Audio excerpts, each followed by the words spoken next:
గోత్రం ఉంటుంది, జన్మనామం ఉంటుంది, జన్మ నక్షత్రం ఉంటుంది. మేము మొలదారం కట్టుకుంటాం అన్న. బీసీలు ప్రశ్నించాలి. అలా ఎవరినో తీసుకొచ్చి బీసీల మీ గంప కింద అమ్ముతా అంటే, మీ జాతులకు వెళ్తా అంటే ఏడవనే బీసీ సంఘాలు చెప్పరాదు. బీసీలకు అన్యాయం జరుగుతుంది కదా. అరే అగ్రవర్ణాలు ఇలా కొట్లాడుతున్నాయి, బీసీలు ఎవరు మాట్లాడతలేరు భయ్. ఇజ్జత పోతుంది బీసీలది. మేము కొట్లాడుతున్నాం బీసీల కోసం, ఇలా బీసీ సంఘాలు ఏడవనే అంటున్నాయి. ఇలా బీసీల జనాభా కేసీఆర్ సర్వే చేసినప్పుడేమో బీసీల జనాభా ఎంత అంటే 51%.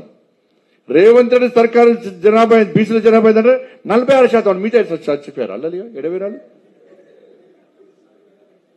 అన్న. ఆధార్ కార్డు ఒక్కటేస్తుంది మనకు, అవునా కదా. ఇవాళ ప్రభుత్వ లెక్కల ప్రకారము ఇవాళ ప్రభుత్వం కులగణ చేసాక తెలంగాణ రాష్ట్రంలో జనాభా ఎంత అంటే 3,70,00,000. ఎంత? 3,70,00,000. మరి ప్రభుత్వ లెక్కల ప్రకారమే 3,90,00,000 మంది ఆధార్ కార్డులు తీసుకున్నారు. ఎంతమంది? 3,90,00,000 మంది ఆధార్ కార్డులు తీసుకున్నారు. ఇంకా తీసుకున్న ఒక 10% ఉంటారు, అంటే వాళ్ళు 30 లక్షలు ఉంటారు. అంటే 4,30,00,000 మంది జనాభా ఉండాలి. కానీ ప్రభుత్వ లెక్కలు ఇప్పుడు వీళ్ళు సర్వే ప్రకారం అంట 3,70,00,000. ఇంకా 60 లక్షల మంది ఎడవా సంపాదించారు. 60 లక్షల మందిని లెక్క వాళ్ళదే.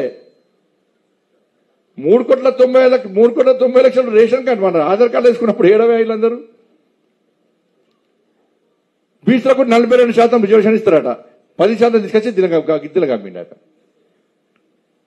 తప్ప కాదనేది. ఇవన్నీ ప్రశ్నిస్తే బీజేపీ మళ్ళా మతతత్వం నిలుపుతుంది అన్న బజాప్తం ఆడతామన్నా.